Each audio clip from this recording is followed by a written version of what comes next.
It-tnejn filgħodu il-mexxej Laburista Joseph Muscat żar l-Ajruport Internazzjonali ta' Malta.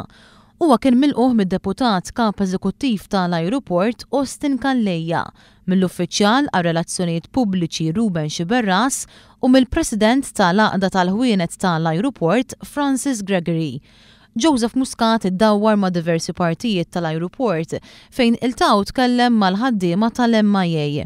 Fit-tmiem iż-żjara l-mexxej Laburista Joseph Muscat tkellem dwar il-prijoritajiet ta' gvern ġdid f'dik li hija infrastruttura turistika. Bħala gvern ġdid kemm darba nagħtaw il-fiduċja ħankunu interessati ħafna li nitkellmu magħkom dwar offerti, dwar programmi li nkunu nistgħu inniedu biex inħajru aktar linji tal-ajru sabiex itiru lejn destinazzjonijiet differenti, destinazzjonijiet li s-swieq tagħhom sal-lum il-ġurnata għadhom mhumiex ittappjati biżżejjed. Dwar il-low-cost carriers, Joseph Muscat qal li jeħtieġ li gvern ġdid ikompli jaħdem mal-MIA biex il-pajjiż jattira iktar kumpanniji fil-waqt li jippenetra swieq ġodda mhux Ewropej li qed jiffaċċjaw ċertu burokrazija.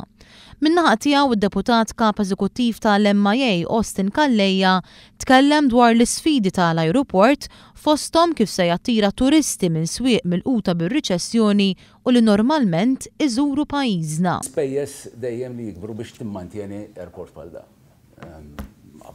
Barra l-inflazzjoni hemm ukoll ħtiġijiet ġodda li jitilgħu ma' żminijiet u l-isfidi tilibhom.